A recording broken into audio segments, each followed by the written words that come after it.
Okay, so here is the condenser. Cat, what are you doing? Thanks for stopping by. Today we're going to be installing a compressor into this here freezer. What we've got going on is this compressor actually doesn't have a dead short. The rotor is not locked, but it is not compressing. So the compressor will run, but it doesn't circulate the refrigerant. In fact, I might plug it in here and put the gauges on it to show you. So we've got a replacement compressor here, and we're going to be going through the process of installing that. I will link to those other two situations with a dead short, as well as a locked rotor if you want to watch a little bit about what those look like.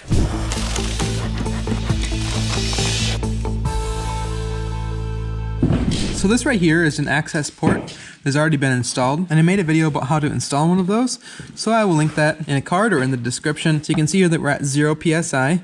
We connect this on here first, and then we take a little Allen wrench. There's a spot where we stick the Allen wrench in and loosen that. So 46.2 psi is what's in the system right now, already balanced out, so the high side and low side would be the same. Now I'll show you what happens when I turn it on. There, it started. So it started out at 46 psi. So it dropped from 46 to 38. It's actually going up now. So yeah, it is dramatically lost its ability to compress. The reason this compressor failed is probably the check valves in it have failed, or something else came apart, so the compressor can no longer compress. So we have our low side line hooked up to our access port there, and we're just going to hook up to the low side in this case, because this system doesn't have any solenoid valves in it or anything that would prevent the refrigerant from circulating back to this point. Now we have our yellow line, so we put this on the in port on the reclaimer, and then we're going to take our red hose off of our gauges, or if you had a spare hose, you could use that instead. And if you needed to access both sides of the system at once, I could hook up this high side hose on the high side of the refrigerant system, and then use a extra hose to do what I'm going to do here.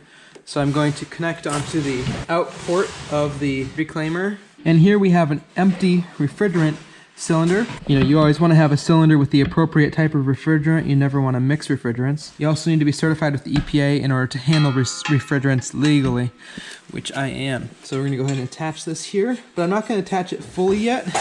There's air inside of these lines, so we're going to bleed a little bit of the refrigerant through these lines.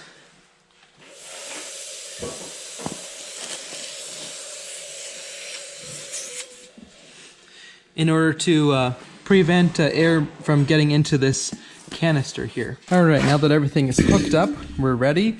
The first thing you want to do is open the valve on your tank so that your reclaimer can pump the refrigerant in, and it's actually going to start naturally flowing into the tank because the tank is at a lower pressure than the system. Make sure that this valve is all the way open here, and then we're going to go ahead and pump this in here.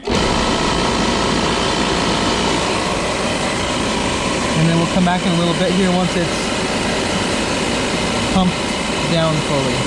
So I've just shut off the machine here. When the machine is running, the pressure is not showing accurately what is actually in the system. Once you shut off the machine, then it'll show you what's actually remaining. And we're at minus 5.2 psi, and we're required to vac this thing down to 5 inches of mercury, which comes out to be about minus 2.5 psi. So we have satisfied the requirements, and this system is now evacuated, and we're ready to move on to the next step. Alternatively, we're required to evacuate 90% of the charge that was originally in the system in order to satisfy EPA requirements.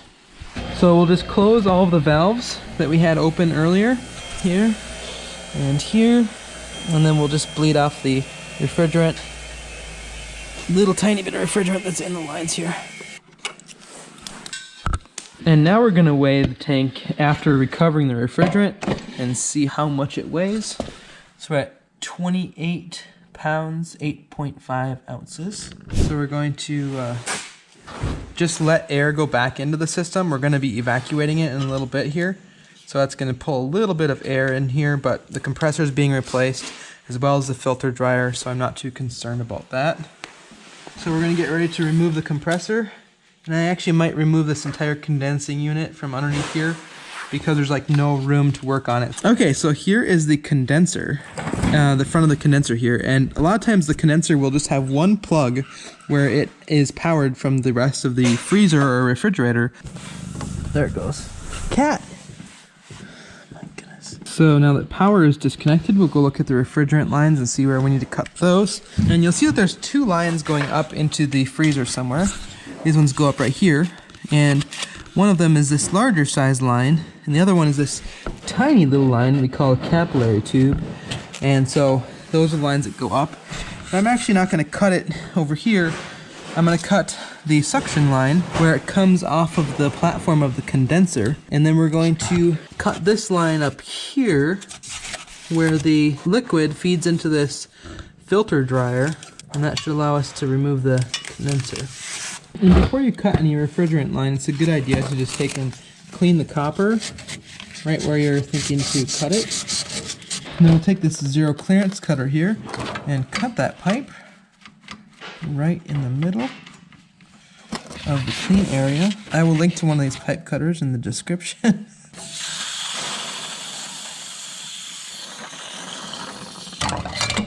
That smells terrible. Now we just have to cut the other side loose. Cat, what are you doing? It's just sitting on my back now. Does it do that to you too, Ruben?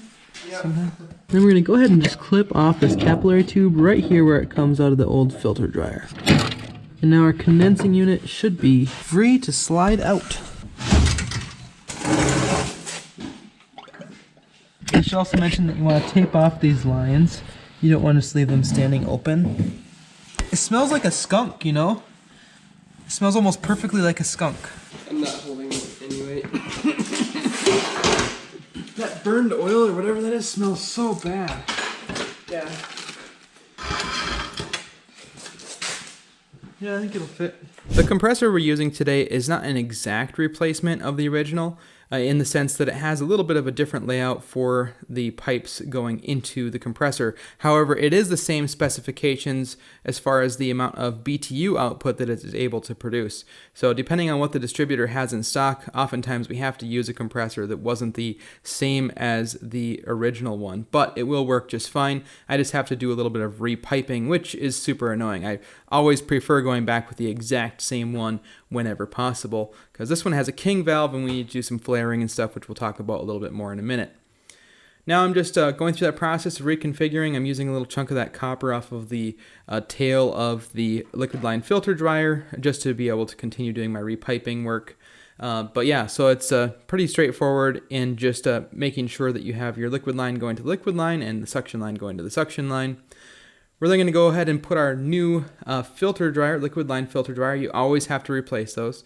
We're just kind of reaming out that pipe a little bit and getting that all connected up. This is a much higher quality liquid line filter dryer than was originally installed here. Also, I'm not really sure what's up with this cat. It's just like everywhere all the time.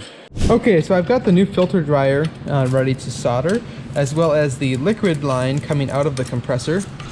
What are you doing? Has it popped the wrapper yet? Let's see. Okay. I don't want to pop the wrapper, it's really close. So you're just going to leave it like that? Yep. The compressor is in place here. We took off all the old start components.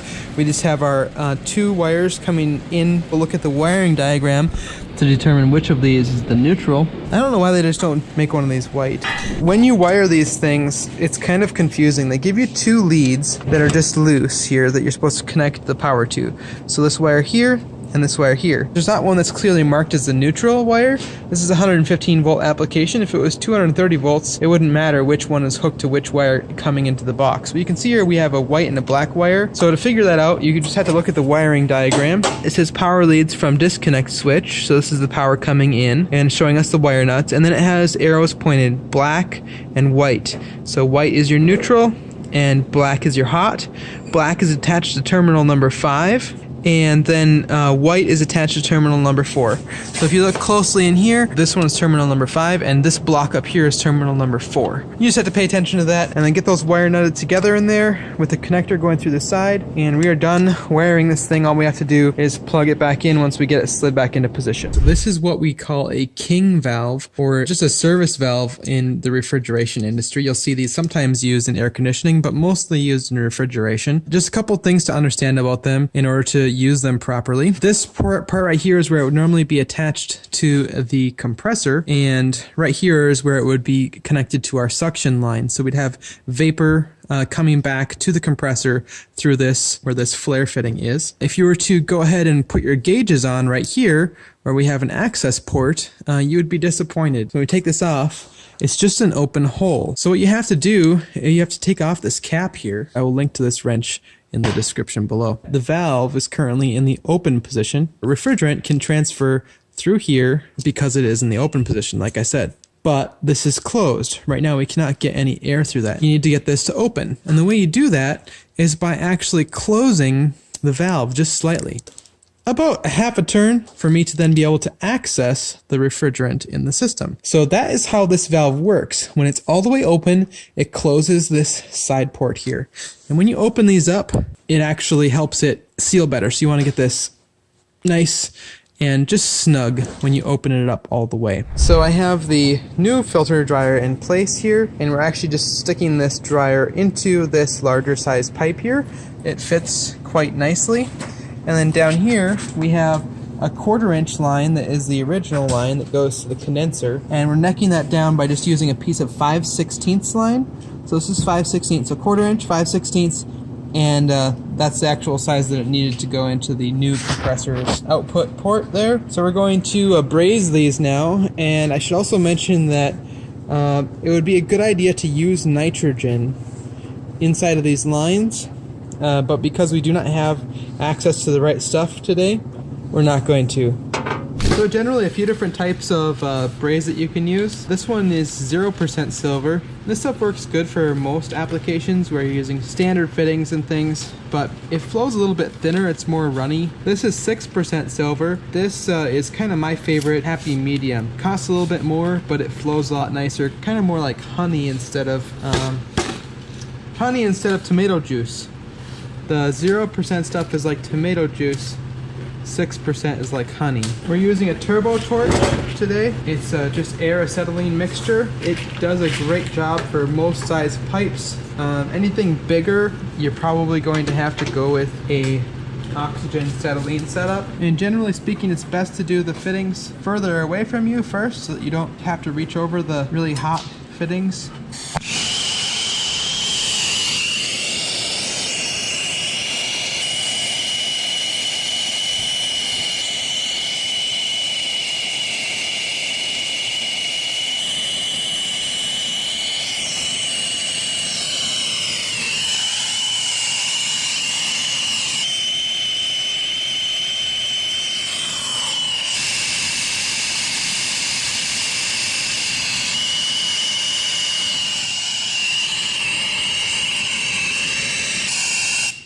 Note that you want to take out these Schrader valve cores before you braze.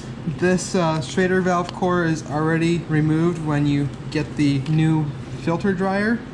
And then just visually inspect all the way around and make sure you have a nice even bead. Over here we're actually going to reduce back down to 3/8 kind of right away.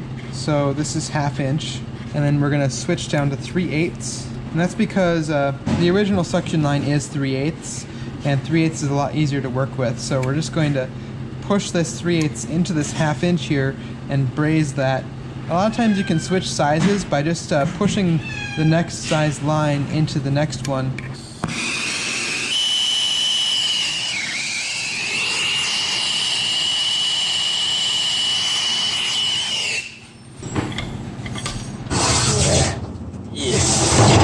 There's a little gasket that goes on the end of this fitting here, and there's already one installed on it, but you're supposed to take that out because it was already used previously when they tested the compressor. The utility knife works well. There it went.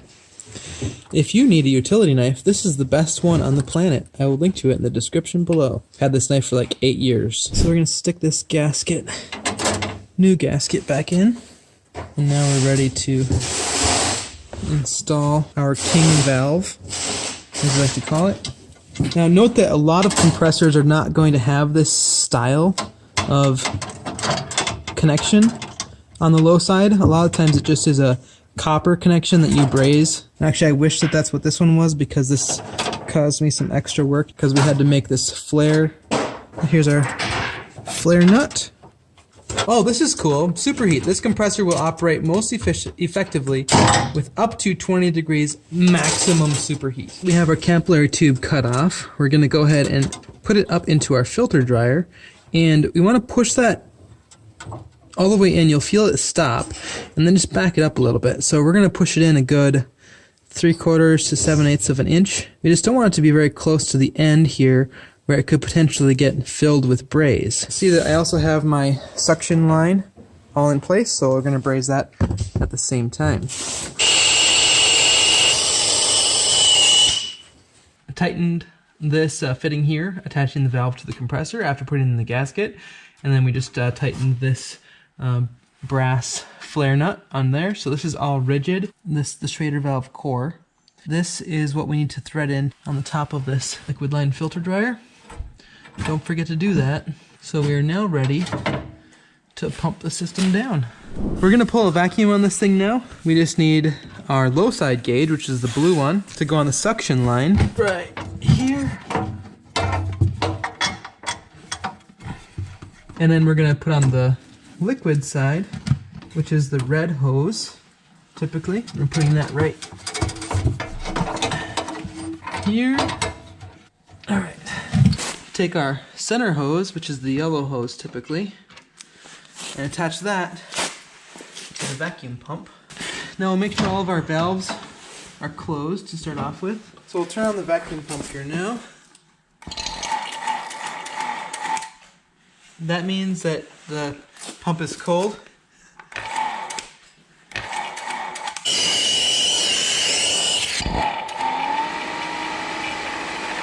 You can test to see if the hoses are connected correctly, because when you open each side, the vacuum pump should change sounds a little bit. So when you open the high side here, hear how it started to pull some air? Same thing on the low side.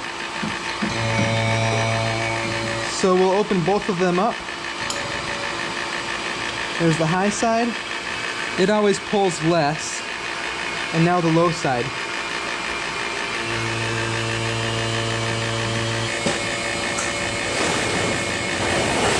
So we'll let that run for like 15 or 20 minutes, then we'll come back. So the vacuum has been going for a while now.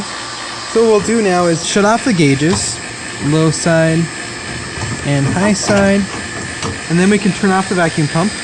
And then take note of the pressure gauge. It should be right close to minus 30 inches of mercury. And we're going to just let this sit here for like 15 minutes and make sure that that needle stays stable.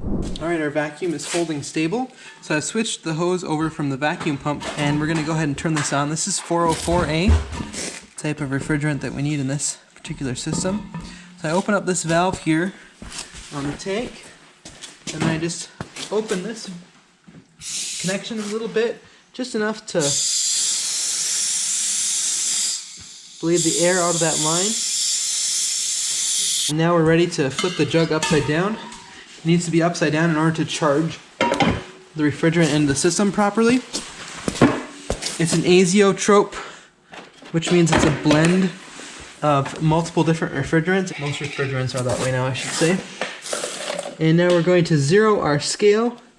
So it's at 0 pounds, and as we add refrigerant, it will go into the negative. And the way I like to do this now is to add a little bit of refrigerant to the low side first. You'll see that as I add refrigerant, my scale is sensing that the refrigerant is moving into the system.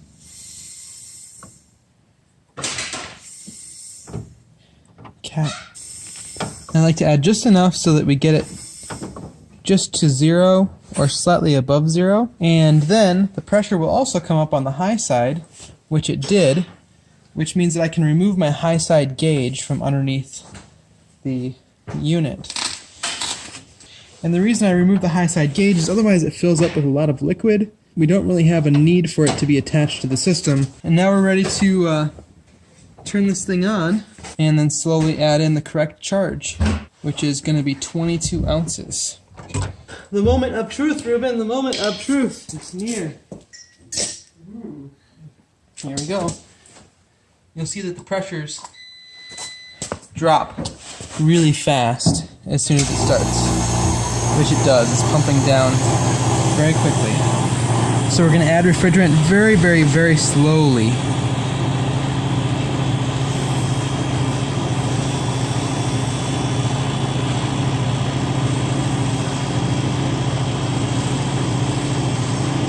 Because you do not want to introduce too much liquid into the compressor. I like to add it all to the low side first and not directly into the high side. I know that some people say you can add more right into the high side. And the reason I don't like to do that is that if there were any contaminants in the system, or like in the refrigerant or the gauges or something weird, this gives the refrigerant a chance to all go through the compressor first and then go through the filter dryer before it gets to the capillary tube. I don't want any stuff to get to the capillary tube, if that makes any sense. We're at 6 ounces of 22 ounces.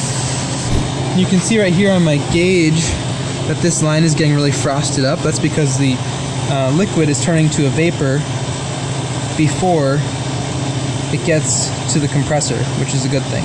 So we're going for 1 pound, 6 ounces.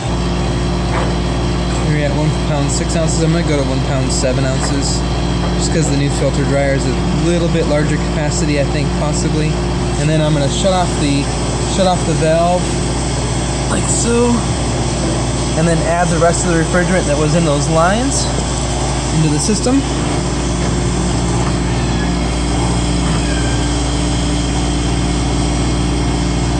There we go. Okay, so I want to say it's been about 30 minutes since we turned this on, and it just shut off because it met temperature.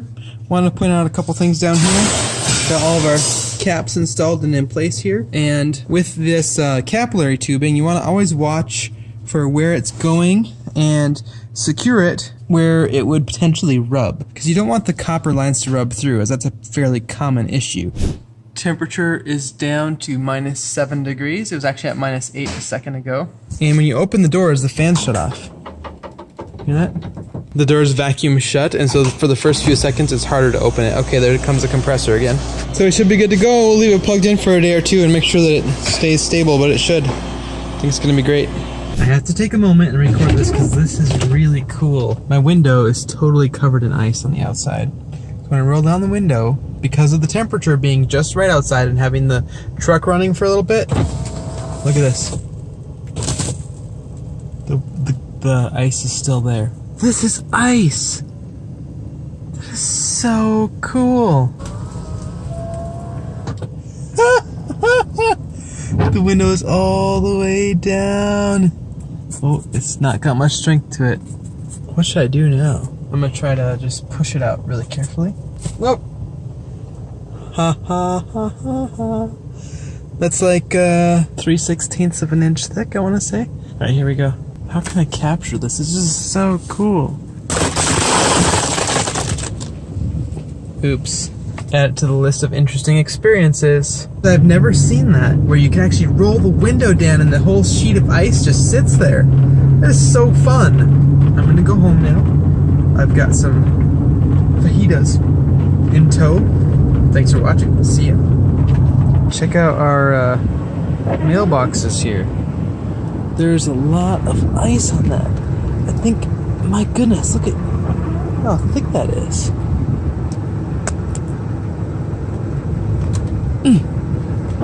It's like a ½ inch thick. Happy April, everyone.